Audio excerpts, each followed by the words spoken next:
Good morning, good morning, good morning. Good morning. Thank you, thank you. We're about to get started. I want to thank you all so much for joining us again. It's going to be a lively discussion. Michael Prince looks so official. Oh my God, he has books and things and everything. And Larry got his hair coming in his face and everything. And I didn't know who Tangy was at first. We was about to shut our ass down. Then we found that was Nichelle, my bell. Like that ponytail. Eboni is in Maryland. So thank y'all so much. Michael, we know it's early. You muted, so go and say your craziness. Go ahead and say your craziness. We can't hear you. You muted. And I hope you're not ragging today. Yeah, you know what that we're not doing this shit. Excuse me, Michelle. I'm unmuted, but you sound like you in the water. I'm unmuted, right? Right, but it's Wait a minute. We don't need you to go pay that bill. No. Okay, so you sound like a robot, type of.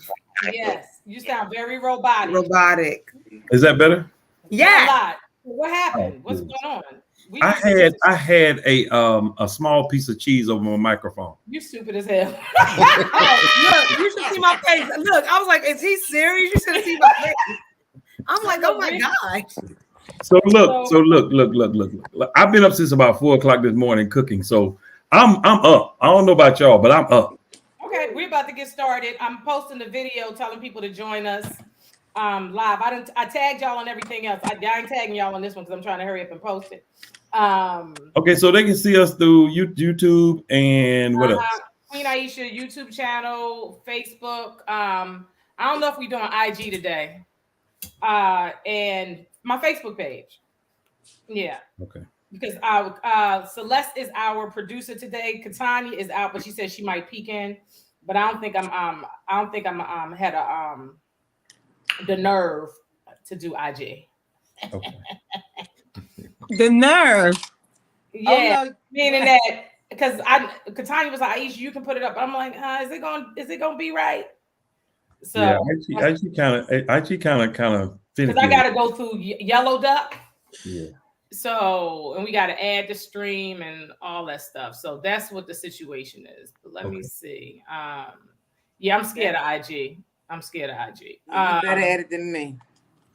Yeah, so what I'm going to do is I'm going to make sure it's on my other Facebook page. And I just added that. So hopefully, yeah. So now we're going to be on 3. All right, so what we're going to do, we're going to talk about, I do this Queen's Quickies. So I'm going to talk about some quick stuff. I'm going to bring everybody in, and we're just going to have a good time.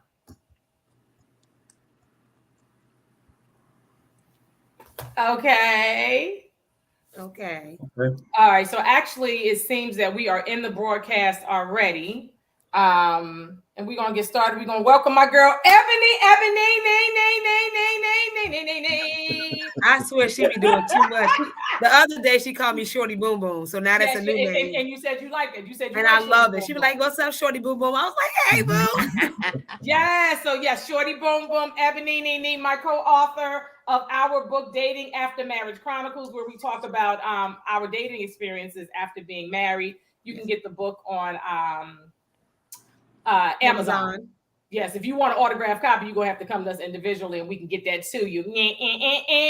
And then we have my girl Nichelle Johnson, Color Beauty in the building. I could be putting y'all, what's the name? Y'all banners up. We got Nichelle Johnson in the building, Color Beauty. She is also Nichelle. You are are you a reverend or? I'm an ordained minister. I'm a certified speaker, teacher, and coach through John Maxwell.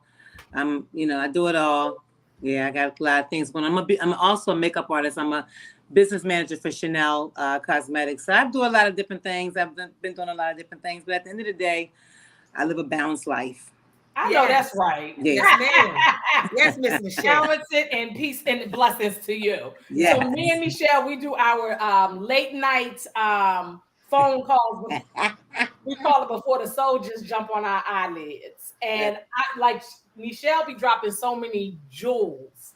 And I'm gonna touch on some of the ones that I remember. She just be like right before she about to nod out and go to sleep, she just be saying some powerful stuff. I'll be like, that was the spirit. That was the spirit of the soldiers on your eyelids.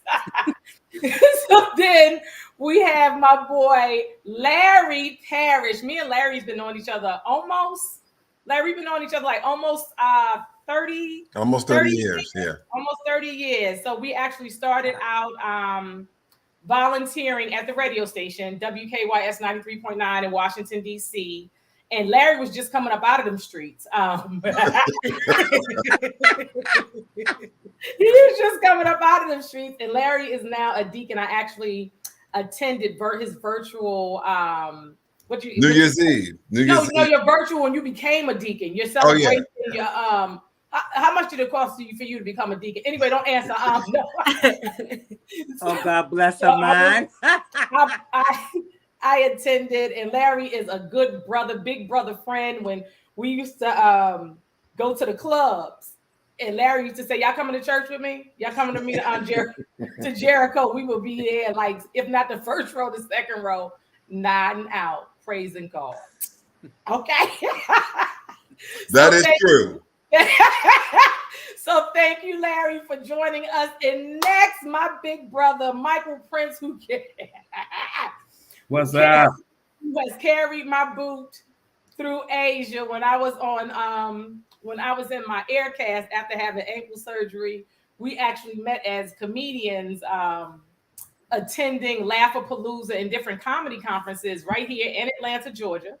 Yes. So we've been friends a very, very, very long time. I know his mom, daddy, his brothers, his sisters, his wife, his ex-wife, his children. I ain't meet the grandson yet. I met the grandson yet. You ain't met the grandson yet, but I mean, I saw the potato chip trying to get him to do some acting. I'm just. We got to start him off early. So he that way he ain't carrying boot through Japan and Korea and all that. He can do his own thing. How y'all doing this morning? I just want to say thank you for having me on because me and Queen we go back a long ways. I liked the intro you gave me. I'm the boot carrying comedian. That's cool. I'll take that. But thank y'all. Well, thank you so much, Michael, for for joining us. I'm not going to tell that story about the last show we did together, me, you, and Steve Brown, in the hotel you had to stand in, and Steve was Steve was like, wait a minute. Steve was like, Queen Aisha, you too pretty to be staying in this hotel. he said, we out here. Steve left that night. Wait a minute. In the hotel, it was just it was a quote unquote motel. And the motel, the difference in some of these cities we go to, they don't have hotels. And I told Mike, 9 times out of 10, no offense to the small town promoters, but if they small town promoters and they haven't had a lot of experiences going out different places, they might not know about the hotels. I don't stay in hotels when you drive up to the front door. And this is where we were staying. And I think TGI Fridays was in the parking lot. And we walked from there over to TGI Fridays or with Ruby Tuesdays. And wait a minute, and Steve Brown was in his Maserati. He was like, Queen, we leaving tonight. I said, no. Steve, I was raised that my mother said, don't you let the sunset hit your ass. But hey, that was an old country town. They still exist. Yeah, exactly. But this was the fun part. And this is how me and Mike rolled. This is so funny. That morning, Mike got up. Mike, I think he was staying downstairs or I was. And he got up, came outside his room and started screaming from the balcony, Queen, let's go. It was like 6 in the morning. The telephone didn't work. The telephone didn't work. He had to let them know what he did. He started screaming, and Eric and his wife just as crazy. Let's go! It's time to go. The sun is up. We out of here. I was like, okay. So we thank y'all. Me and Ebony got stories. I wish I had my glasses here. We went to Mexico. Ebony wanted a trip to Mexico for dancing because that's one of the things she loves to do. And we went just after like us going through separation, divorce, and all that. And when neither one of us drink, but that day, for whatever reason, we wanted to have a sex on the beach in Mexico. And then we went to our room and that heat hit us. And we was it was a Hard Rock Cafe, and they had like 2 resorts in one, the adult and then the family. We wanted to hit every restaurant we could because we were there for like 5 or 6 days. Yes. Honey, I woke up. I wish I had my glasses. I woke up 3 o'clock in the morning and I was like, Ebony, let's go. My glasses. And I'm like, Aisha, what time is it? To the club. And I said, damn, it's 3 o'clock in the morning. Like, yo, let me explain something to you.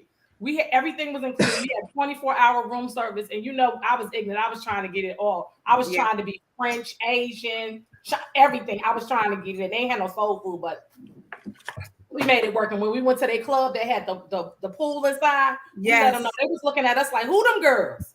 Yeah. But the quick story about this, we met this couple. They was real nice. They was from Mexico City. And they said, oh, do you want to go with us on our They had rented a yacht. And they wanted to know. And I think they thought that we was going to get excited about it. At first in my spirit, I did. Then my spirit of Geraldine Hogan's and my mother came up. And I looked, Ebony was like, Aisha, your face, you ain't even had to say that. Your face said it all. I said, how long is this yacht ride? And it was like, about 5 hours. I said to myself, I don't know these people. Had I been in my 20s now, Larry, you know how we used to like while I go to Tijuana and stuff. If I had a crew of us, we would have did it, right? But just the 2 of us, I don't think I'd have been able to whip all their asses, like for real. I was like, We was like, no, thank you. We don't want to spend our last day on the yacht. Aisha was like, every day would take our organs and nobody will never see us again. I was like, are you serious? And she was like, no, I felt it in my spirit. She said, and Ebony was excited. Like we was having good conversation. They're like, you all are so nice. They was like, you want to go on our yacht ride? Aisha said, what happened? She said, say what now? She said, no, thank you. I was like, no, I'm good. But we continued our conversation, but I'm not yachting with y'all asses. Anyway, so here's the thing. I was going to do my Queen Aisha, my Queen's quickies, but I'm going to do it real quick while y'all here. So, Rihanna rocked the Super Bowl. Y'all probably have y'all thoughts on that. I think Rihanna did her thing. She a billionaire. So when you're a billionaire, you conscious and aware of yourself. You ain't got to show no skin. You ain't got to shake your ass so much, but just shake it to the bank to get your money. Billionaire. Shake it fast. So Rihanna did her thing, and she announced that she has baby number 2 with her best friend, A$AP Rocky. I always like A$AP Rocky because he had that one of them little ghetto songs. I was like, oh, I like him. Ain't he easy on the eyes? The Super Bowl was won, of course, y'all already know, Patrick Mahomes and the Kansas City Chiefs. The score was 38-35. That was a good game. And I'm not a football person. I don't watch like that. but because we had 2 Black quarterbacks and it was super exciting. Philadelphia is going to tear the city up no matter what. I don't even know what they did, but I'm sure they made it known. Anyway, so that was really interesting. I got to eat some food I shouldn't have been eating, and the flatulence hit later on. But God is good. Amen.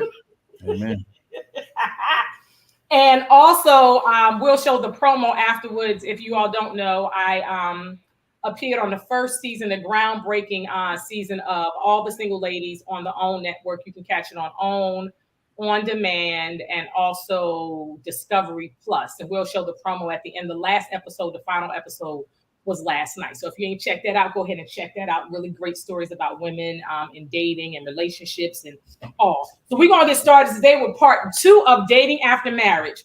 We did this a couple of months ago, and we just talked about how all of us have been married, right? Mm-hmm. And Michael has remarried. Larry, we're going to have to catch up because Larry said some important stuff. Larry said we are dating with a purpose, having for real questions. And I have to remind myself of that. We don't waste time. If you keep your purpose in front of you. And it was a video someone put up of a gentleman, like when you're not in alignment with the other person, how you got to be able to tip your hat and exit the building, exit stage left. And me and Nichelle, we talk about this. Nichelle is in a relationship, and just how we have to make sure that we hold on to ourselves individually, even when we're in a relationship, whether it's dating, marriage, we have to honor ourselves. Me and Eboni has recently moved to Atlanta, Georgia. So she's having her own experiences in a new city of Wakanda. Wakanda, where you wonder what is really going on in these streets. So who wants to, Nichelle, I'm gonna bring Nichelle up first, because Nichelle, you said something really, it's about relationships, just how we treat people as a whole. And this is before the soul just jumped on your eyes. And you mentioned Celeste, can you do me and Nichelle side by side, please? You mentioned that you said, Aisha, I really don't I take it very serious with people playing with people's feelings.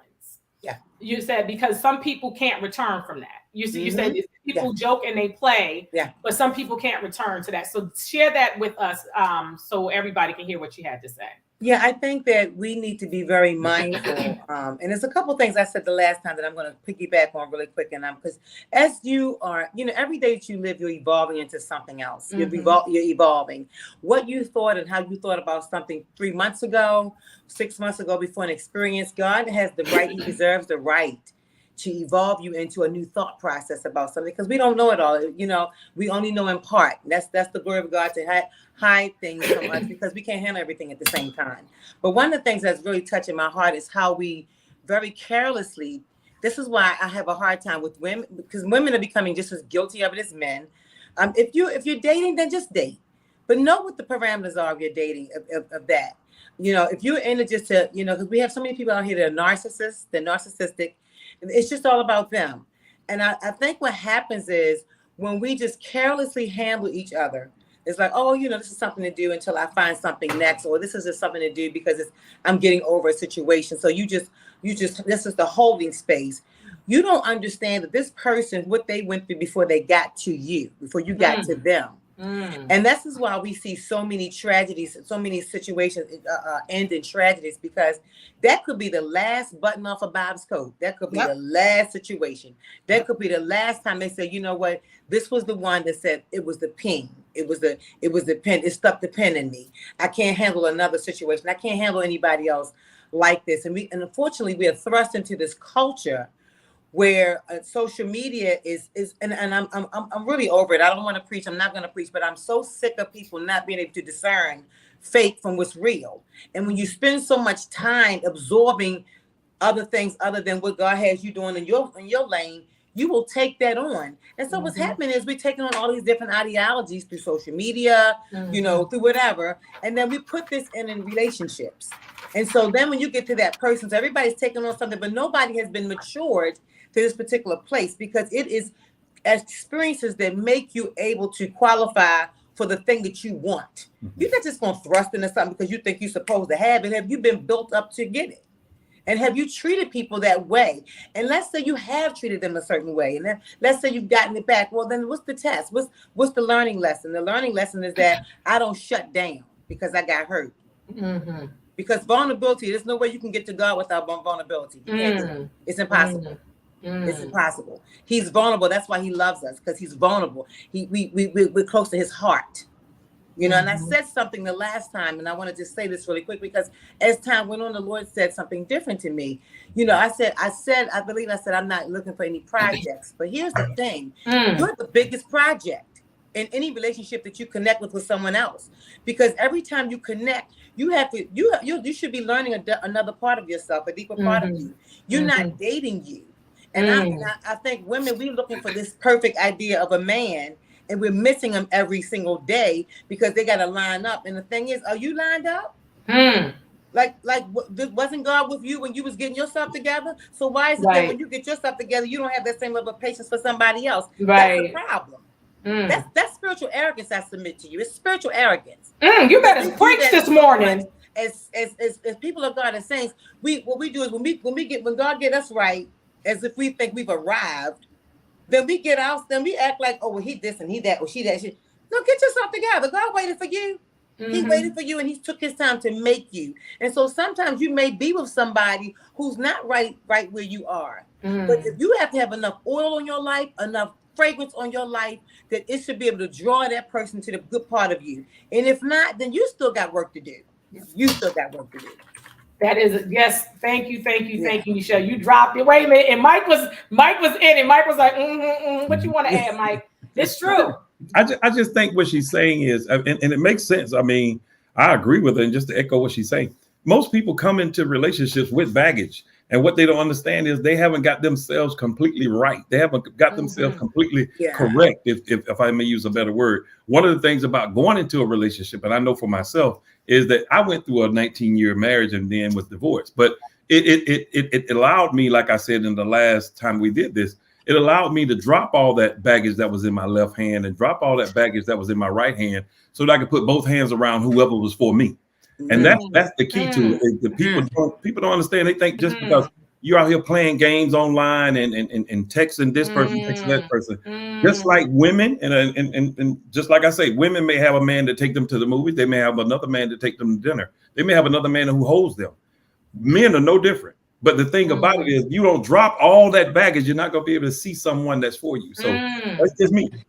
Yeah. You know, let me explain something to you. And I just came to this. I was married over 20 years. And, you know, the whole thing since was like, oh, try online dating. And I tried that. It wasn't really for me. I was like, I'm going to try it. But I actually had to come to, it's not for me. Because I'm an empath. I pick up a lot of energy. So whether you BSing, telling the truth, whatever's going on in your life, I can pick it up. And I can't be all over the place in your emotions and your situation. So with date, it's too much because it's too many eyes and energy on you. And it's so funny because when I first started, and I'm going to my therapist in Maryland, and she was like, Aisha, I don't even like, actually I was home visiting. And I told her, she said, I don't really like the idea of somebody saying they want you or choosing you, having that option. She said, how dare? She said, no, that's too much, right? So, you know, my sister, different people say, you should date, you should have I understand the experience of dating. I've never had a bunch of boyfriends. You understand? I was married over 20 years. So I understand like meeting people. So for me is when you're dating someone, you have to be focused on that person. That person has to be focused on you so you can see if y'all in alignment, if y'all fit. But if you dating this one, you all over your energy is all over, you're not focused. You understand what I'm saying? You're not focused. So you're really cheating yourself and everyone else, and you end up wasting everybody's time. Yeah. So that's me. This is what I've gotten out of it. Yeah. And Nichelle, you're absolutely right, because you'll meet people that you are perfectly imperfect. But you're perfect for God where he wants you to be at that time. Yeah. Okay. So whatever that person is that's coming into your life and you're coming into their life, y'all have to decide, because you can know early. It don't take all day to recognize sunshine at all. Now, if you are afraid, do it scared anyway. That's in life. Do it scared anyway. Be vulnerable together, because I've had some recent experiences, and let me tell you something. When I tell you this guy, I'm like, I mean, mind blowing connection. Like, what the hell is this? It's scary, but I know it's God because the way it plays out, right? Yeah. So that's what I want to offer. We can't waste each other's time. We can't be hurting people's feelings because it's all coming back to you. And when it comes back, it's not going to look the way you want it to look. And it may not touch you. It may touch somebody, one of your loved ones, or your finances, or your currency. Thanks. So please be very careful. Mm-hmm. Ebony or Larry, you want to add anything? I want to add something. I was listening to TD Jakes a couple of weeks ago, and he was talking about when you have people bleed all over you. And when he said bleed all over you, that's the baggage that they bring after a divorce. So one of the things that I decided, and I got all this message when he was saying, is you can't allow people to bleed all you because you're not a therapist.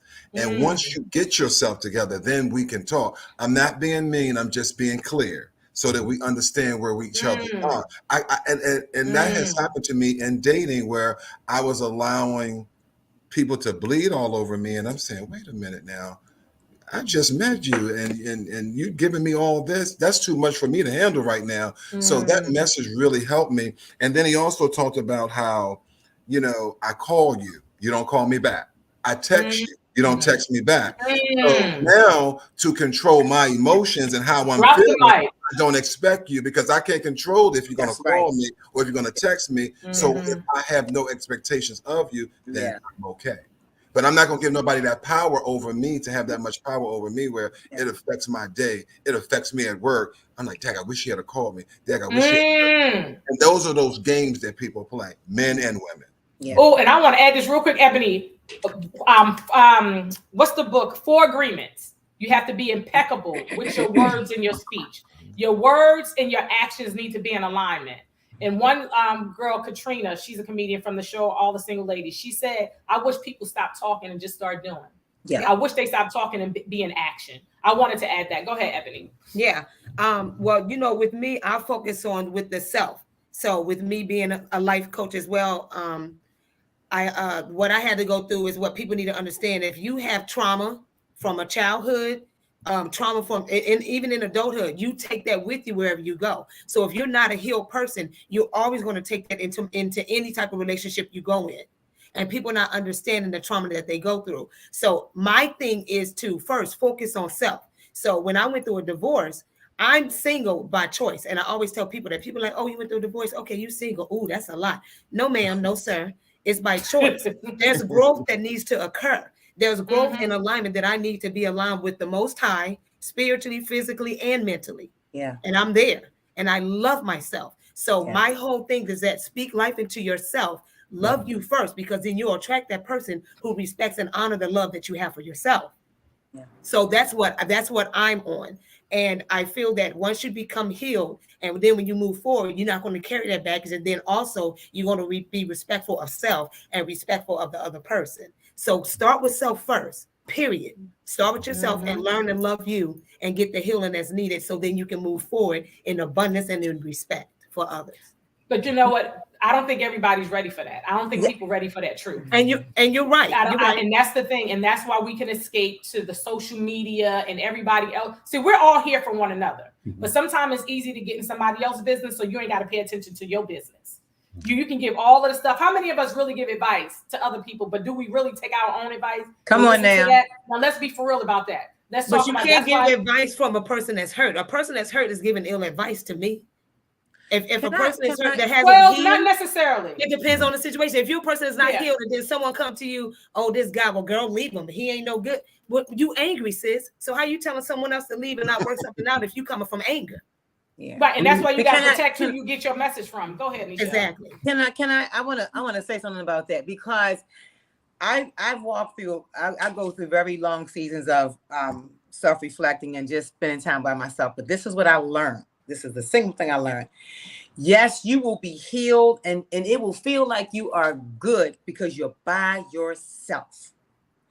But the true testimony of you being healed, let me tell you something. If you break your leg and you go to the doctors, you know what they're going to do? They're going to go back to that same area where the pain is. They're going to reset it. It's going to hurt again until it gets healed. Yes. And sometimes when we say, I think that we don't know what healing looks like. Sometimes we say that, oh, well, you know, that person is not healed. Well, you're not healed because you're not willing to test out your healing. No, and you are correct. You are totally correct, Mr. Nichelle. You have to be with someone to make sure that you are healed, because you have to go through a relationship. I believe, is that what you're trying to say, Ms. Nichelle? Well, no, what I'm saying is that sometimes you get the piece about what needs to be healed, right? Yes. But then you have to walk it out to make sure the healing is fortified. Right. Because if I say, let's say I had an issue with jealousy, right? Sometimes what'll happen is God will allow you to be in a situation that looks like that, but it's not that. So you have to say, this is not that. This is this. But what happens is until your inside can come in line with your healing and say, you know what, I don't respond to that anymore, because that's not, because the enemy is going to always try you where he saw you last. So what is your example of the healing? So what I'm saying is, I'll take a perfect, I'll use me, I'll be transparent. So I was dating someone, and this person is very congenial. He was very congenial, and we were out, and so am I. I'm very congenial. And I had of course I was in a marriage, and my marriage ended up differently, and he was messing around or whatever. So I'm out with this person, and this young lady, and she speaks. And so immediately that touched something in me. It touched something in me. And I began to say, why you disrespect me like that? I'm out here with you. And what happened was, he said, babe, what you talking about? She spoke. And what happened was, when I got to him, I said, that was right. If someone speaks, that's the right thing to do. You speak back. Now, whatever her intentions were, that's her intentions. But what my intentions were, here's where I'm at. What is my response? Because the enemy only looks at your response because he don't know you.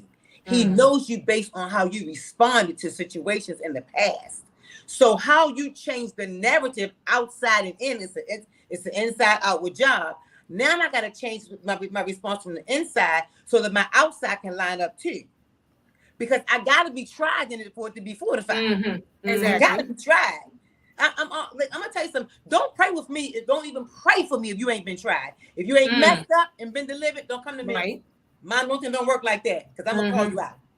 If you ain't been in the pit, don't come get me out the pit, because you don't know how to get out. Right. And then another thing is, like, Eboni, look at it like this. Say, like when Nichelle was talking about breaking your leg. So you break your leg and you got to get in the cast, whatever, and all this stuff. You go to physical therapy.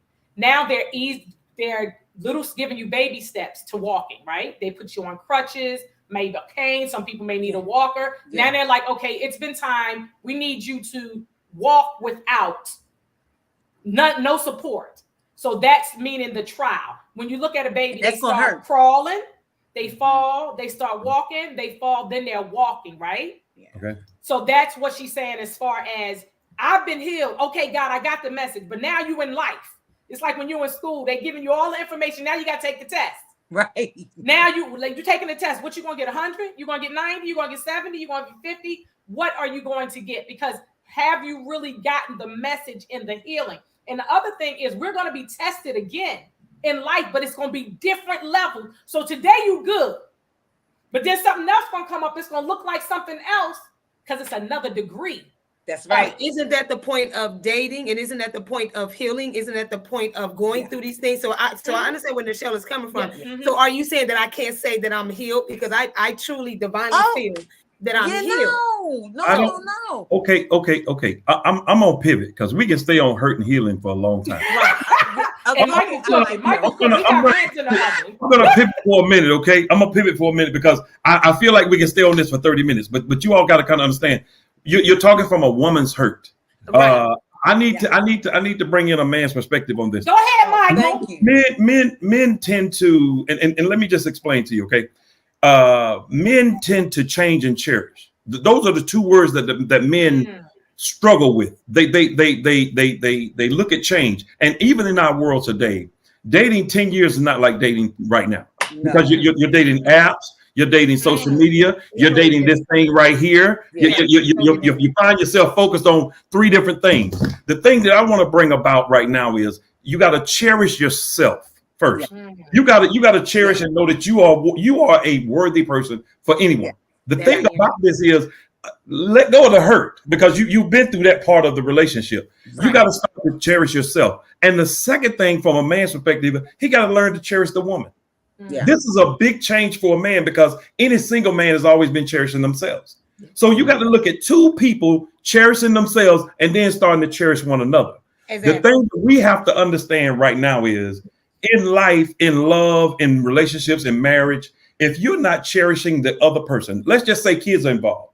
One of the things that I've learned through therapy, through my relationship with God is if the man takes care of the woman and the woman takes care of the man, the children are automatically taken care of, so we don't have to worry about them. You see what I'm saying? Right. That's a big statement when I say that. If the man takes care of the woman, which means he's cherishing us, he's cherishing her, he's chasing her, he's making her feel like, okay, let me go rub your feet, even though I know you may not even want me to. You see what I'm saying? When you get mad at me, even though you upset, let's not go to bed upset with one another. When we get through our little problem or get through our argument, you put your feet on mine and let's go to sleep. You follow what I'm saying? The thing that we need to get away from is we hold so strongly in our heart hurt and anger and what happened the last time. I will say this again. If you walk into something with your right hand full of something and your left hand full of something, how can you put your hands around something? Exactly. And how can you give and receive? Because your hands are full. Right. You got to have open to throw back and catch. Yeah. So what you're saying is to be. So basically, what you're saying in a nutshell is you have to come into a relationship, and you bring other relationships into your relationship when you allow it. But when you allow that relationship to be that relationship, that's what it's going to be. You can't come in hurt. You can't come in with the window, the window roll halfway up. I'm not going to let it roll. Roll the window down. Be vulnerable. Right. If you don't roll the window down, how can you speak to somebody? They can't hear you if the window already up. Right. I'm gonna tell you something. That's very that's what I'm walking through that. Right. I'm walking. I'm gonna say walking through it because it's a conversation that I have with myself daily. Like, this is not that. And the more I don't respond to it the way I have been through it, even though I know I'm good, because I'm feeling the healing coming to me more. So we go through stages of healing. It's like we do. And so for me now, it's like, no, like you have to after you got the therapy and after you've gone through that process with the Lord, then you still have to talk to yourself. At some time I'm like, Nichelle, don't respond to that. It's not that big. It's not that serious. And as I walk like that, as I start coaching myself like that, guess what? It's not. And what happens is the more I do that, it's like I said to somebody, if you walk 42 miles in the desert, when you walk out, it's 42 miles out. Same thing. You're going to see the same thing going as you see coming out. The problem is when you realize you trip and you turn around and you come back out, same stuff. You just don't respond to it. You respond to it differently. So you get out the desert faster because it's like you taking time to stop to look at all this dumb stuff that's not even a part of the journey. Right. That's why you're going. That's why you drive. So when you come back out, you're like, wait a minute, I was tripping off the wrong stuff. And I think that men with women, I think sometimes we trip off the wrong stuff. And it, like, honestly, it's like when I was growing up, some stuff my mother wouldn't even respond to. She said, I don't have time for that. And what happened with my brother and I, we just said, we don't do that because mommy ain't tripping with that. So we're not doing that. You know what I'm saying? So we're not doing that. Right? And that's what happens with people. It's like the more we, I just had to stop and say, you know what? Here's my reality. I love black men. Love them. I love them.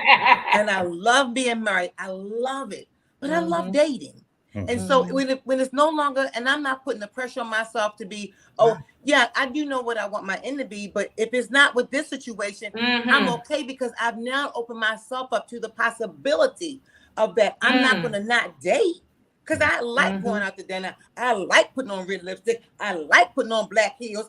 I'm going out to eat. Okay, but let me throw a wrench. Listen, I'm finna throw a wrench in this whole thing. And men have to understand this. Is dating actually going out? I think for me right now, good question. I don't want to monopolize this time. For me, it's not just going out. It's someone calling, say, hey, how was your day? My boyfriend is really, our schedules are different. So he's always looking for something to do. Why? Because we had a situation where both of us, the money got a little tight for him. I was like, we have fun anyway. So why are we tripping over that? Mm-hmm. You know, so what happens with women nowadays, because everybody's bossing, right? You ain't got what I'm not doing this. You could blink and not have what you have. That's the kind of season we in right now. So you know, I think what I'm saying is that you can definitely define what is right for you, but make sure it's built on the real stuff, not the stuff that didn't work anymore. Okay, so I'm gonna ask a question. I'm gonna ask this question differently this time. Okay, I'm asking it very differently. Is dating going out? And this season for me, yeah. Okay, so let me reset everybody for a minute. Whoever's listening, whoever's tuned in, let me explain something now. Dating is more or less like, to me, my opinion, okay? Every Thursday night, there's two things that's gonna happen. One or the other is gonna happen in this house. Okay. I know. We're gonna take a bath. We're gonna take our bubble bath on Thursday night, or we're gonna go to the movies on Thursday night. You follow what I'm saying? Intimate. So what I'm trying to say. That's a date night, though. That's your date night. So right. So what I'm trying to say is when you line up a man, women teach men how to treat them. Okay, that's rule number one. Yeah. Rule number two: men listen like a plumber.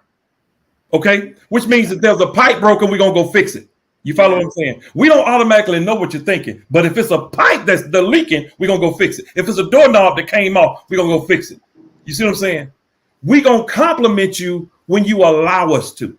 Yeah. Most men don't understand that compliments to a woman don't just come automatically, and women don't understand that either. But if you see her walking through the house, she can have on house shoes on a dirty road. Baby, you look good today. That's a compliment. You follow what I'm saying? Yeah. The thing that we done missed, the thing that we've lost in relationship and dating is we don't cherish that opportunity to date one. We don't cherish that opportunity to give the other person the opportunity to commend you, to respect you, to put you up on a pedestal. You got to allow that man to do that. You can't do that if you being the man. Yeah. It's your strong ass. You better say that. And if you're an alpha woman, you're gonna have to tone that thing down. Exactly. You can't be a man. You can't be a man in a relationship with a man. You follow what I'm saying? Nope. Totally agree. So stay in your sweet spot. What you say, Nichelle? Keep your lady up. Keep your lady up. Find your sweet spot. Let me add something to that. Let me add something to that as well, because I like what Mike said. So I'm gonna speak from a different area. So for me, dating is, let's say I live here and Queen lives in Atlanta and we're dating. Dating to me is, Queen, I miss you. Yeah. You miss me? Okay, baby, when you get to the airport today, there's a flight waiting on you because I miss you too. Yes, sir. Yeah. Okay, that's dating to me. Yeah. And then the other thing is, a question when I'm dating now is, I ask her, so tell me, when was the last time you had your physical? Now tell me, when was the last time you had your mental check? And they're looking like, what? No one's ever asked me that question. You're asking that question to see how you're going to respond to me. Exactly. Because I want to make sure that you are not bringing all your baggage from your other relationship, if you've been married. So I always ask that question now, and I always get the response from the lady like, nobody's ever asked me that question. And I'll explain to them why I'm asking you that question. That's right. And they're like, oh, that's deep. Nobody's never asked me that. But I want to see what your thought process is around that question that I asked you. You get the physical, but what does that mental health look like? When was the last time you've been checked up? Because I'm telling you, everybody has gone through something. That's right. If you haven't gone through something, then you haven't lived long enough. Look, if you ain't coming out of it you on your way. There you You're go. going through something. There you go. Period. There you go. And I think in this dating scene, and I'm a comedian. I'm gonna be a comedian either way it goes. When a man treats a woman like she's supposed to be treated, I'm telling you right now, I don't care. When that man treats her like she needs to be treated, I don't care who she is. She should want to light a cigarette when he leaves. You hear what I'm saying? That's how she should feel. You hear? That's how she should feel. She should want to light a cigarette as soon as he leaves. That's a bad man. Let me explain something to you. And that's real. And it's good to be around great male energy. Marvin Brooks, he's from Baltimore. He lives here in Atlanta. Marvin was a promoter that booked me for shows. We like good friends. Me, him, and Katanya, we do our our text little group and all that stuff. So we went to the movie premiere. We didn't put it up today, but it's a movie premiere. It's the movie is called Strange Love. It's actually on Amazon Prime as of I think the Tuesday. We went to the premiere, and Marvin is a gentleman. Marvin got his strong views and all that stuff, but Marvin is a gentleman. Yeah. Marvin ain't never tried to hit on. We friends. You understand? We people, right? From the time I walked up, I can see Marvin saw a woman. Yeah. Marvin start moving to the movie theater door. Okay, Marvin German third like me, so he using his hand, and and those are you appreciate that. Yeah. You know, especially if you're not in a relationship, when you get that energy. And women, we have to learn how to stand without even saying, "Can you get the door for me?" Yes. When a man comes to the door, a man is on the other side of that door. I do it all the time when I go to QT and racetrack to the bathroom. Shut up, Eboni. And if I see a male coming, I stand. I stop, and that's a practice. And let them get the door. And he's open, and he was getting all the doors. So slow down, walk a little slower, let him get ahead of you, be the woman, and open the door. Because the thing about it, if you're not in a relationship, if you're living by yourself, you need that. You need the balance. Men and women, we need that balance. And I love it. I'm here for it all. Yes. Marvin will call me and be like, Aisha, let's meet up. I ain't seen you. Let's go out to eat. Straight, we people. You understand? Like Marvin was the only man that's like come to my house. He think he can call me at midnight and 1 o'clock and have like battle conversations. But that's my dude. You know what I'm saying? We are friends, and we need those people in our life, and also they can check you. You understand? Or they can check you on some stuff. But ladies, we have to have men that we can have conversations and balance stuff off, because if we here, we're gonna miss it. Yeah, but Queen, you took me somewhere else though. So help me understand this, and Mike and the ladies, y'all join in. You took me somewhere else. So I'm dating someone now, and what if they're still friends with their ex or their ex-boyfriend or their ex-wife or whatever? How do you get past that? Because that can be difficult in a relationship when you're dating, if you're not secure within yourself. And I say all that to say, and it could be reversed as well. Let's say I'm dating Eboni and my ex call because we have a daughter, and we got to have that communication going on. That sometimes brings issues into the relationship. That does not bother me at all. I think it's a trust in the person. There you go. Thank you, Aisha. It's the person, where they are mentally. Where they are. Okay. And that's why I say mental and physical. You gotta heal, because if you're not a healed person, everything is gonna bother you in those situations. And if everyone is being honest and have good intentions in what they're doing, it should never be a problem. And let me say this, and Larry, it's a situation that I've spoken with Nichelle about it. That's similar. I think that it starts with when a person starts off and they tell you the truth. That's about being vulnerable. Honestly. You understand? That's about being vulnerable. And that's where the friendship comes in, and the bonding and the connection, because you're the person's friend. Because my thing is, with this situation, I need everybody to be good, because if you and I gonna be kicking it, I'm looking at the bigger picture. You understand what I'm saying? Because the thing about it is, you never know how things are gonna turn out. You never know who you're gonna need, right? If you're with this person, you have a daughter, and you end up marrying the person that you're with, you need to know what this relationship looks like, with how she gonna flow in the flow. You need to know how it's gonna look like when she meet me. Okay, Nikki cool. You know what I'm saying? Madison cool. But now here come loud ass Aisha. Is she really a friend? You know what I'm saying? So no, these things are important. Like even with like Mike and with Erica. Erica was very sweet from the beginning and always been, but you still have to be very, I want to say cautious, more so respectful. Because this is a new relationship. This is a new relationship. She don't know me, and she probably like, who this girl that's coming to his house that he gonna let stay at his house, blah blah blah. But when you consistent and your ass ain't sneaky and shady, that's right, and you don't, and you ain't got that sneaky ass residue, unhealing people can rock with you. Unhealing people. And Erica is cool. I got Erica number. I got Mike ex-wife phone number if it ain't changed. You see what I'm saying? Because that's how I flow with people. That's how I flow. So I think those things are important, Larry. That's the respect to because I remember Juanita Bynum saying, how you gonna let some woman in church walk up to your husband and say, hey, Larry, can you give me a ride home? Look at Nichelle face. But that goes back to the relationship. And also the thing about it is she can say it. My salvation gonna be on the line. I'll tell you that right now. It's how he responds, because what he might need to do if he ain't never met her before, Yeah. They haven't met. He might used to say, "Oh, this is my fiance, my wife, my girlfriend, Eboni. We have something to do, or let me speak with her and see if it's okay because we did have plans after church." Well, you don't really need to speak with me because you already know we're not doing that. We're not doing that. No, Nichelle, no. This is the person that needs. And let me say this: this comes from wisdom. Her face. I've seen a lot. I know a lot, and I've ministered to a lot. No, we're not doing that. Now I can get you somebody. Get your Uber. If you need some money to get an Uber, I can get you an Uber. But get the church bus. I can get you somebody. But let me say this. Let me say this. It just depends on who that friend is. It absolutely does. Because Larry and Mike ain't leaving me at the church. I'm not leaving. You probably gonna drive. You probably gonna drive my car. I'm gonna sit back like I'm in an Uber. But I'm just saying the thing, and I don't mean to pivot on this because we can stay on this again. Like I ain't trying to direct the show, but I have questions that I want to answer on this show.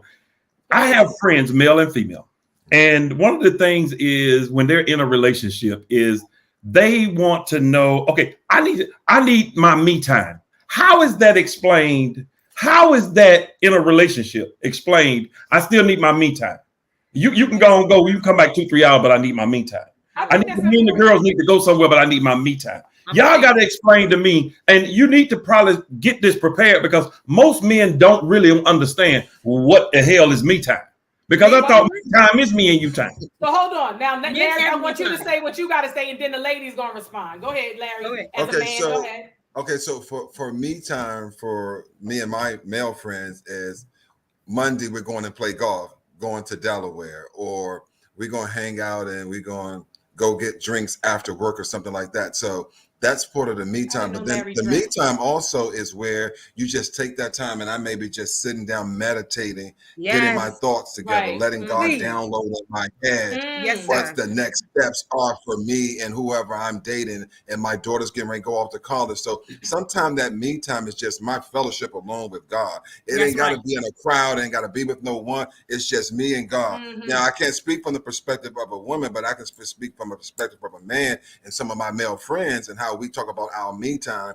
And it's not where they don't, because I got a lot of friends that are married and I'm not married anymore. So I always try to keep that level of respect because I don't want their wives to think, oh, Larry's divorced, so now he's going to have an impact on Johnny or Bill or Gary because they are married. So I'm very respectful of that. I'm very respectful of their wives. And I think their wives trust me. Okay. Right. Because when they know you. Yeah. So now, Eboni, go ahead and respond to your me time that Mike needs. So, I'm an advocate of me time. I put that all on my YouTube channel. I am an advocate of me time. So I love it. Me time is absolutely amazing. It's for you to get your mindset and your thoughts and yourself together because you can have a bad day at work, a bad day in traffic, and we all know that happens. And then if you go home to your significant other or whatever may have you, and if you didn't digress, if you didn't, come from that, then you up there carrying that type of energy on to the next person. You can't do that. That's unfair. That's unfair. You can't do that. So me time is absolutely amazing. Let me unwind. Let me get myself together. So when I come to you, I'm in a good mindset. I'm respectful. I'm mindful of what's coming out of my mouth because I've been married. I've been in different relationships as well. So I've seen it. I know it. So I'm always speaking from self-experience. So that's me as far as I think self-love and that me time is absolutely amazing. And I think it allows time for a person to miss the other person as well. So I think it's a healthy thing, me personally. I don't have to be under somebody 24/7. I like it. And Nichelle? Well, for me, right now I'm single, so me time is very easy for me to have, and I want to be sensitive to the people who are married. When I was married, I'm a strong advocate for man caves and prayer rooms. You need it. You need to have your space. Give him his man cave. Put all the likings that he likes in there. Get all the stuff you like in your space. But more importantly, like I just spend time with myself. And it's whatever I want to do. There's some things that I religiously do. And there's some things I don't. I allow God to put me in the moment and let me flow. And I think most people I've been with, that hasn't been a problem. I haven't had a problem saying, I just want to spend some time with myself. And I usually will unplug from the phone. Like right now, I've unplugged from social media for a while just because I'm in another space right now. And I want to make sure everything that I'm getting, I'm organically getting it. So that thrusts me into another place of me time. But as I'm dating, it's an unspoken language, I think, in our relationship. And I think it's probably because the way we move, like I'm like, yeah, tomorrow and I'll say tomorrow I'm going to do such and such and such and such. I have some things I want to do. And I just want to kind of just chill out. And so if our schedules are not connecting, he may say, well, baby, can I get a couple hours in that? And that's fine. But again, it's communicating, because I may say, honey, I had a bad week. I dealt with some people, I deal with crazy people every day. And I'm like, I just want to just relax. But part of my me time sometimes does include him, because I always want to be around things that make me feel good. And so sometimes, like I had a situation that I just ran by him, and I was in a really good space that day. I was by myself all day. I was just hanging out with myself, and a phone call came through, and it kind of altered my day. And so as I shared it with him, he was like, well, I think you should look at that a different way. So my me time, I'm open. I'm really open to what that looks like. I try not to let anything become too religious in my life, because then I edge God out, and God can move any way he wants to. Most times when I have just been in the moment and just let myself flow, other times I run smack dab into something that God wanted me to do, or God wanted me to have, or God wanted me to know. So I try not to box myself in with it. I just, but I don't have a problem with me time. I haven't had that. There's never been a struggle for me. So yeah. Okay. Yeah. So for me, I think me time is very important. I love to sit with myself, chill. I enjoy television. I haven't been watching television a lot, and me and Nichelle has talked about this. Like I'm on a 90-day fast from social media. So you will see me posting, and I'll read messages that come to me. But I started it for the new year, just to really, as you say, be organic. Let God give you what you need to pay attention, to focus, to get in alignment. I think having your time for yourself, to be able to laugh at yourself, to evaluate yourself and look at something. Because a lot of times it's funny, because my sister Isaiah, I'll say something to her and I'll be like really in my head about it, right? This is why you need to talk to other people. And she's like, Aisha, that's what you got out of that? Well, how did you come up with that? And then I'll be looking at myself like, I don't understand why she ain't get it. Like, why don't you, because sometimes it's too much. And this is why it's important to bounce stuff off of people. But I think me being by myself, whether it is stretching, meditating, chanting, listening to music, dancing, walking. Let me explain something to you. When I go to the gym, and I'm in the gym, and people in the sauna and they on the phone, you talking about something that make me, that irritates me, because I just really think that it's such a sacred time. Yeah. That's your time, because let me tell you, when I tell you God be talking to me in the hot tub, because it's like you're just so relaxed. And when I'm hearing people on the phone and they got the cameras, or they video chat, and I just really want to be like, yo, for real, take it someplace else. You know what I'm saying? So I think that time we miss so many of those moments. And this came to me, it came to me a few months ago, about a month ago. I was just talking to God. I was like, well, I'm asking for things and I don't hear you. Let me tell you something. I was doing my prayers and it came to me just as clear as day. Just what God said. Yeah. I don't know if I told you this, Nichelle. He was like, well, you keep asking me for things, but you're not sitting still enough for me to answer you. To answer. You better say that. And I had to check myself. Yes. Because you asking, but you're not being still. God gives you the information when you are still. It may come to you before bed, in your dreams, when you wake up, on the toilet, in the shower, in the car, but you have to be still. You have to be open. You have to be vulnerable. Yes, ma'am. And you might miss it. Because I'm telling you, the other day I missed something that was so profound. God gave it to me. And I said, well, God, if you want me to have it again, please give it to me. Wow. And I think within that hour, it came back. I was like, thank you. Yeah. And I'm like, thank you. Because sometimes it's stuff that's coming and you got to know how to be like, okay, is this God or is this you thinking you God speaking to you? You know what I'm saying? So one more, my phone blowing up. I don't know about y'all phone, but my social media phone is blowing up. So one of the other questions that's coming up on the phone is how important, and the thing of it is, most people say, "Oh, just take over the show answering the questions." Did Mike just take over the show answering the questions? I got to. I'm sorry. Give a number. How important is sex in a relationship? Give a number. Extremely. 10, 15, 20. 10. You know what? I'm gonna say it like this, Michael. It's the intimacy for me. It's honestly not sex. Intimacy is from conversation. There we go. Conversation alone is intimate. Kissing alone and not even having sex is absolutely amazing to me. How about authentic, sweet conversation? Conversation is how like you I got doing? goosebumps saying it. I got you always on my mind. Yes. So the physical part is very important. Yeah, like, but that intimate conversation and the way he looks at me, the way he smiles, the way he touches the small on my back is absolutely amazing. Ow! Yes! Where the small of your back at? Yes, ma'am. Hug yourself, girl. Hug yourself. Yes, ma'am. I mean that. No, I think physical is very important, but the thing about it is I think the bonding and the connecting, sharing information, being vulnerable with one another, being able to share your thoughts. Oh, am I gonna be judged? If I cry, this person gonna feel like this, like all of that stuff is very, very important. And I want y'all to answer. Then I got another question. And it's healthy for a man to cry. Don't never sit there and act like a man can't cry. It's very healthy. Very healthy. Yes. Very healthy. I got another question. Y'all go ahead and answer. Then I got another question. Just going to piggyback off of what Nichelle said earlier. Nichelle. I love Nichelle. Nichelle, because Nichelle, let me tell you, you get on the phone calls in the middle of the night. And she goes, and she be like this, Queen, wait a minute. Let me finish, because you always interrupt me. Now, when you get my age and you be forgetting stuff, let me finish. And I'm like, okay, Nichelle.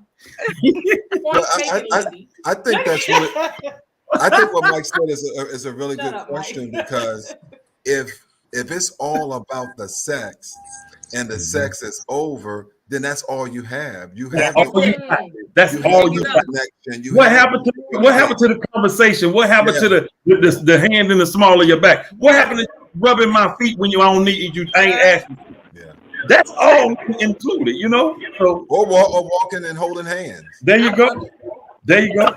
You know what? My mother had a neighbor, and I don't know if I shared this on the last conversation. My mother had a neighbor, and I believe the husband, he was sick. They were really into jazz. Nichelle, mute, Nichelle.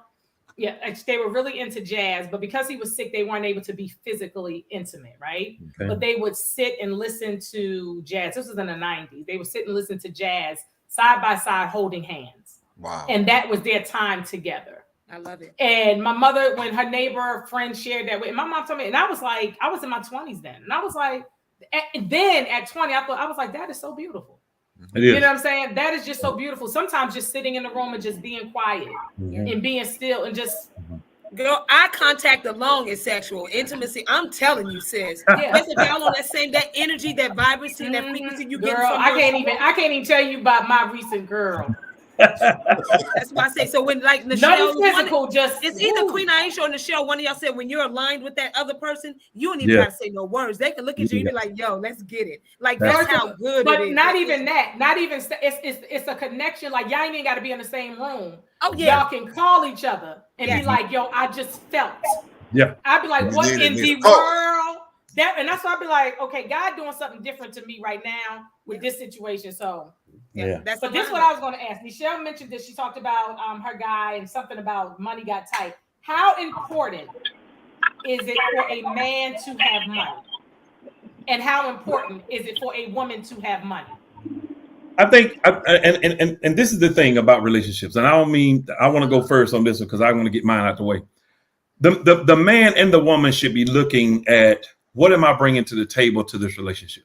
Mm-hmm. And I don't think it has to be financial. You could be financially wealthy and not have any money sense. You see what I'm saying? So you need to bring something to the table that assures me that we're not going to go downhill. We're going uphill. I don't feel like I dated for a while, and some of the women that I dated before I actually met Eric and got married, they didn't bring enough to the table that gave me comfort because I had just come out of something that was comfortable. So I knew what it looked like. Mm-hmm. So you got to be able to bring something to the table. If you're telling me you need to borrow, $25, $30 every 2 weeks or $200, $300 every 2 weeks, there's a problem.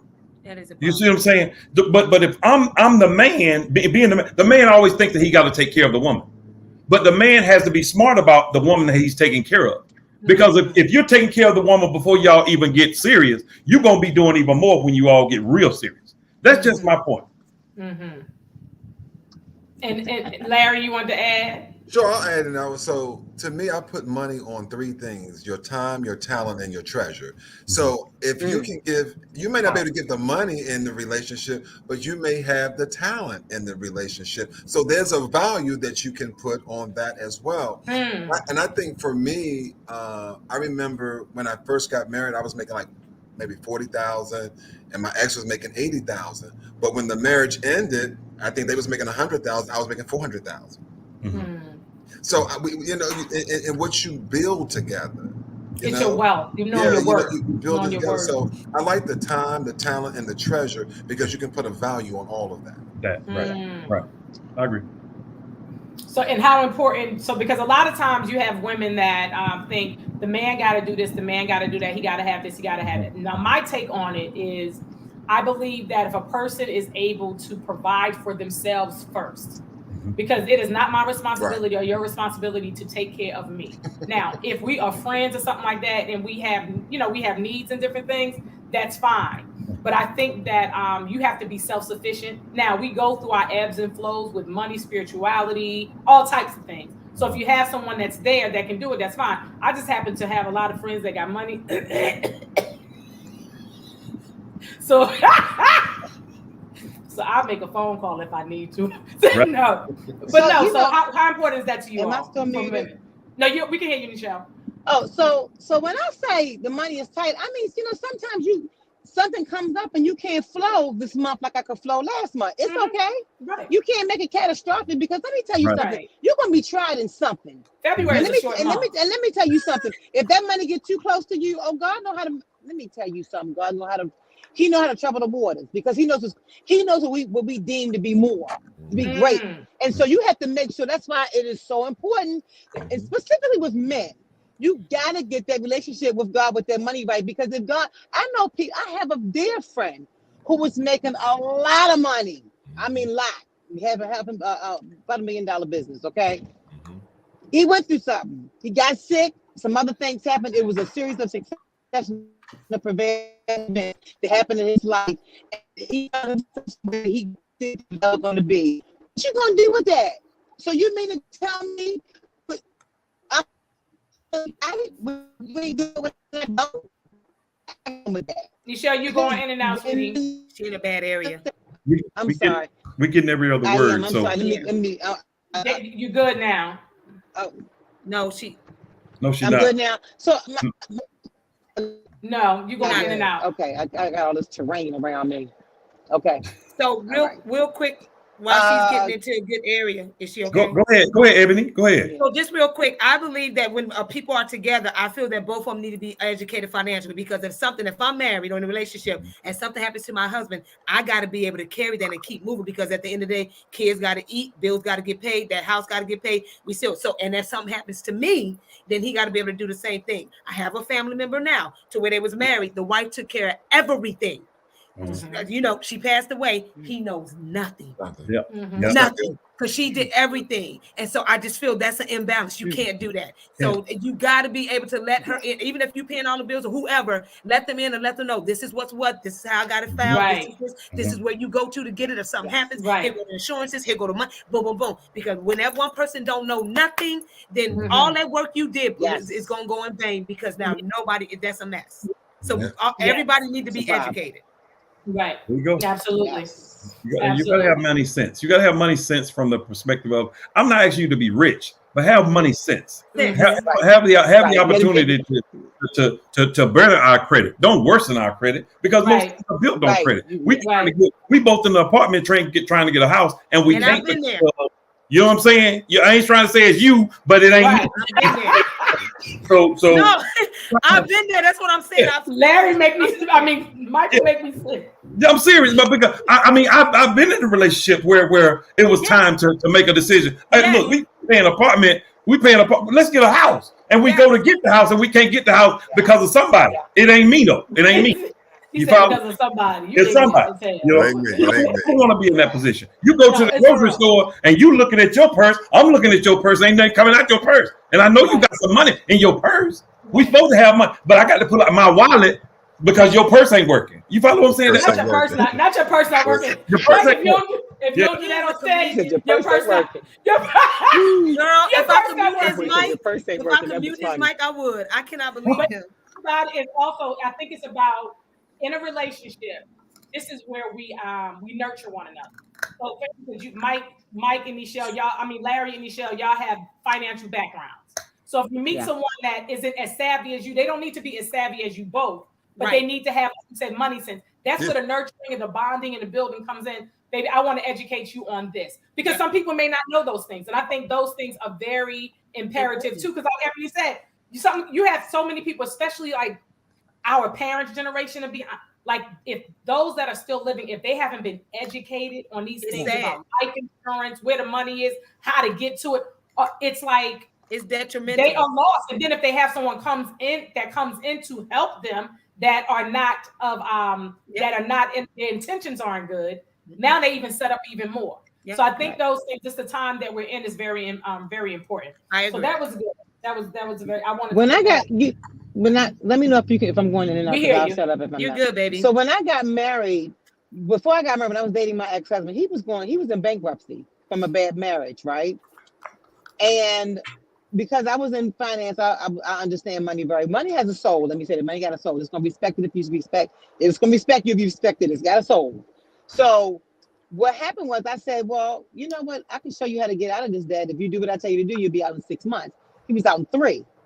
So what I'm saying about that is that we can't make anything obsolete. If you are dating someone and if you have the goods or knowledge on something that the person doesn't, share what you got. Yeah. If they're open to it. Now, if you're just saying, well, I ain't doing it because that person going through something, then you ain't really got the goods, because the bottom line is that we're in this life together. Nobody's a private island. What you learn through somebody. That's right. What I learned through somebody. And so when you value people and when you value what you bring, if you really think you got the goods, then use the juice. Use it. Because honestly, if the value is on you, be with somebody that recognizes the value though. Now, if you with somebody that don't recognize the value, then you can't dust off your heels and go to the next city. You can't stay there. You know, but if you got the juice, then shit, that's what it's for. It's not for you to just sit here and say, I got it. Well, what you doing with it? Can anybody get blessed from it? If not, then you just a person unto yourself. You don't really want to be with nobody. You want to be with somebody that's just like you. And that's impossible. That's not going to happen. Amen. I'm gonna put this comment up. Pastel she says, I don't agree about being wealthy with no money sense. Anybody want to address that? I will. You can be money with that. Let me explain something to you. I dated a woman who was very, very wealthy. Yeah.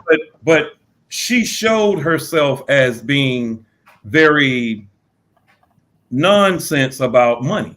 Yeah. Even though you're wealthy, you still have to make that money make money for you. Yeah. Because you're out there, throwing and buying.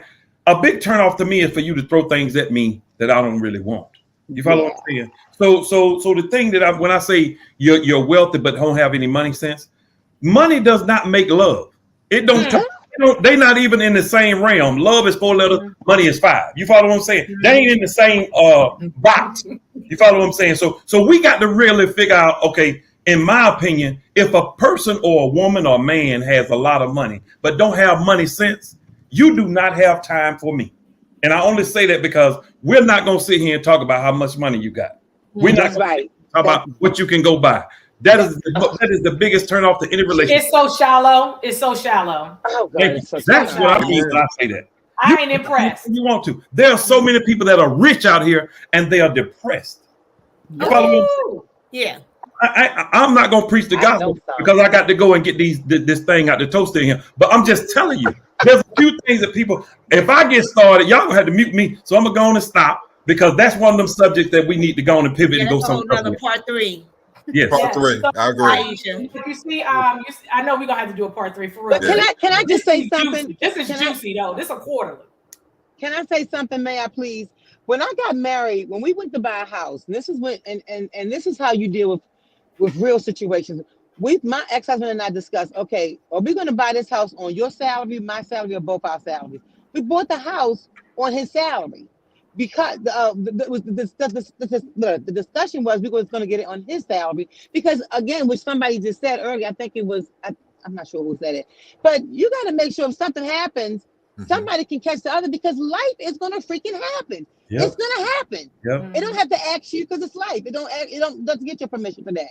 It just does it. You know, so like to me, that's money smart. So it's like saying, okay, let's make these wise decisions around these finances because anything can happen. Exactly. You know, yeah. I just want to say that. So it you know, that to me, for me, you know, I'll tell you, in my marriage, one of the things that we were so connected in was money.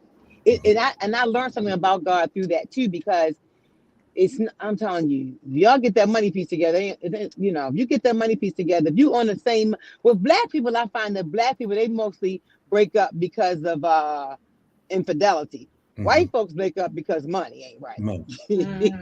They be like, it ain't a lot. It's the root of all. It's a root to it. I mean, it makes people change. Money makes people change. When I decided to say, okay, look, I'm finna hang up my IT hat and I'm gonna retire. That's what I did. But I made sure that whatever I had in the background would take care of us, not me. You see what I'm saying? So you got to think about those things when you're in a relationship with somebody. You get with a person that don't have money sense, you in a bad relationship. Yeah. Make the money, don't let the money make you. That's right. You got to understand, eggs and butter real expensive right now. Do you really need it? No, you want to eat something else. That's right. You're right about it. That's money sense. Yep. Dollar store used to be $1. Now it's $1.25. $1.25. So crazy. Do you really need it, or should you go ahead to Walmart or someplace and go and put that extra money to get more for your money and more quality? Just simple things like that is money sense. We got Ebony back. She's changed into her preacher outfit and choir robe. Yeah, so I have somewhere to be. That's why I have somewhere to be. Yes. I first of all, y'all know we're gonna have to do this. I think this is so juicy. This is one of the best. I think the great conversation, because we're talking about relationships, but we're going so many other places with it, because I think just as individuals, we have to check ourselves. We have to have people around us that can check us, whether that is a friend, family, your partner, your husband, wife, whatever. I think it's important. I think that we get a lot of we get the wheels turning, getting a lot of conversations, and like we have a lot of comments in here. Like Walter said this comment, and he said unspoken expectations is just a thought. You know what I'm saying? So that starts off, that goes back to the beginning of the dating and the conversation. You understand what I'm saying? You have to, like Nichelle, this is another one of the Jews she dropped and we talk about all the time. And my mother said this a different way years ago. Basically, believe half of what you see, was it half of what you hear, half of what you see and none of what you hear. Did I say that right? Yep. But Nichelle says something similar. She said, unless you a fly on the wall, people can tell you anything. But that also where the spiritual connection and trust comes into, and discernment and wisdom. Because in relationships, and I don't care if it's an intimate relationship, a friend, if they can tell you anything. But unless you on that wall, that fly, and knowing what's going on, you better ask questions. And a lot of times in relationships, y'all, and this is what I know, I've asked questions.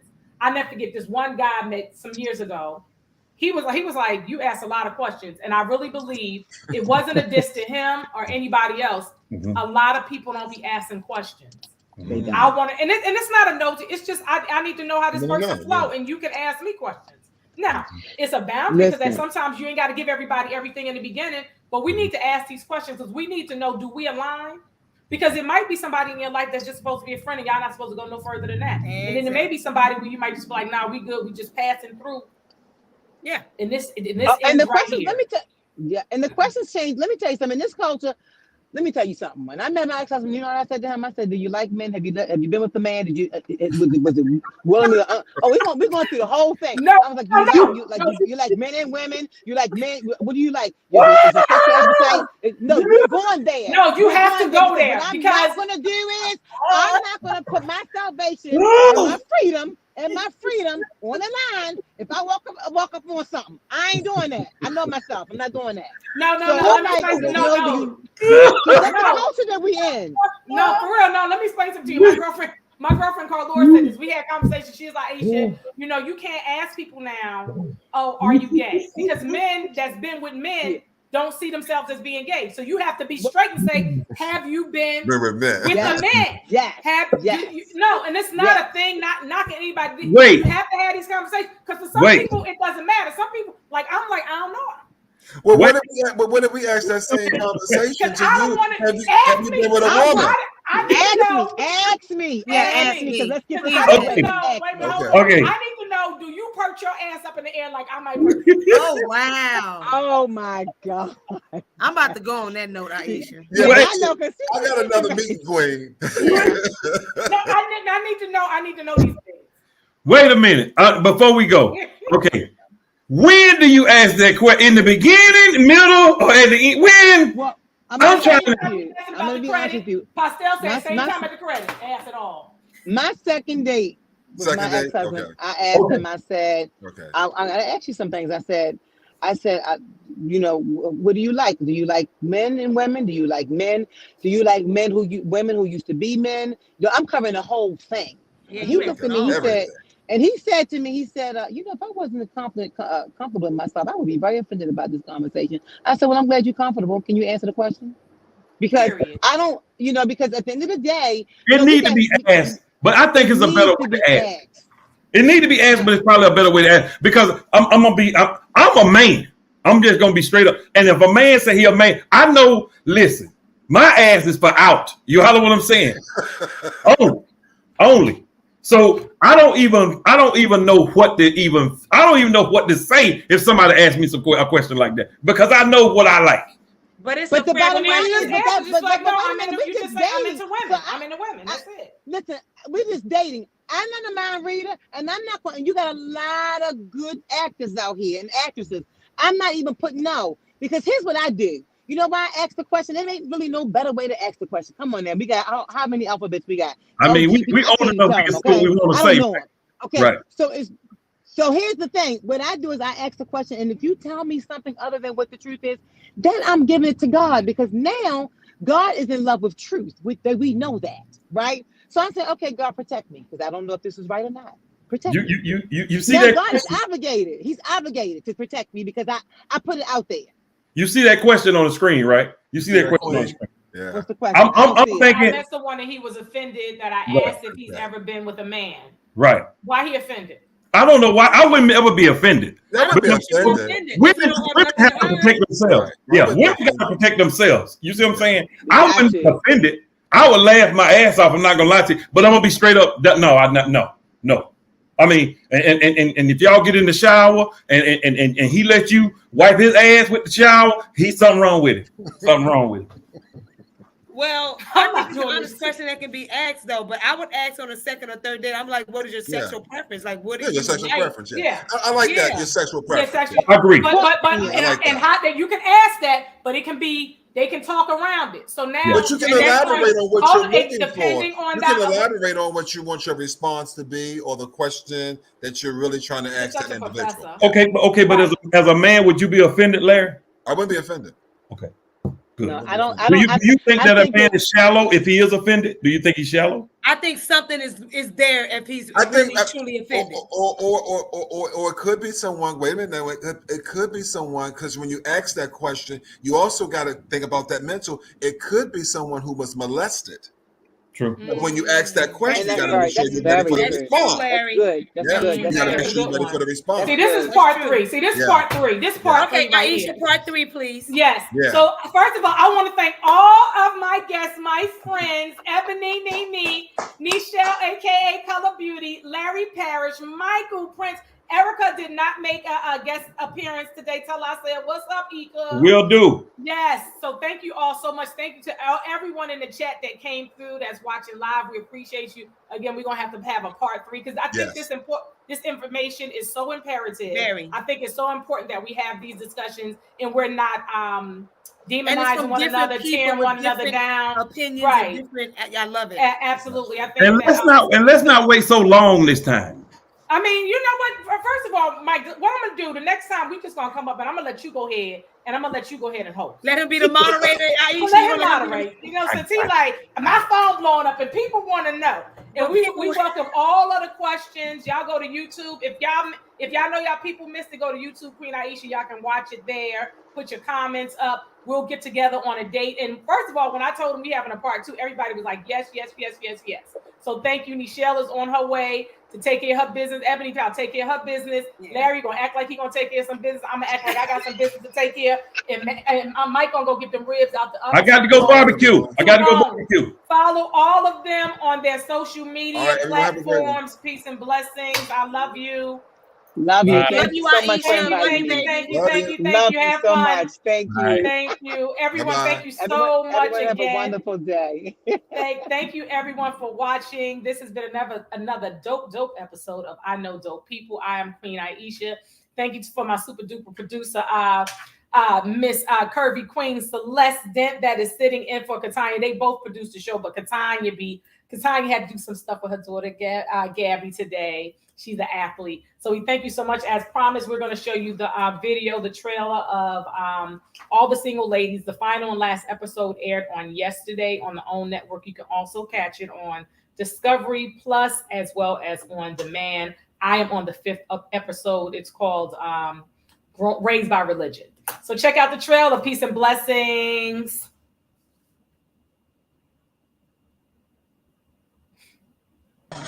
Who be taking y'all day nap pictures? There's the hair thing. Like, I'm gonna take my wig off in front of this dude. Like, is he gonna be cool? It's just uncomfortable to be like. Dozens of Black women share their dating highs and lows. We're ready for you.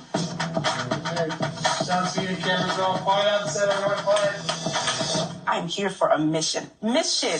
From red flags and exit plans to life-changing revelations. And this man said to me, your sexual needs will never be of my concern.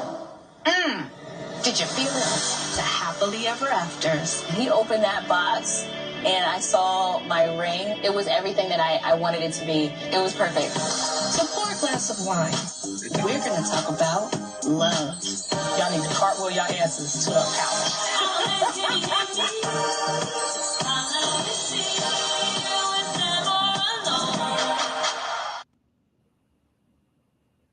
Thank you all so much for watching. I appreciate you. Much appreciation and love to you. I Know Dope People with Queen Aisha, YouTube channel, Queen Aisha. Peace and blessings. Have an amazing week and weekend.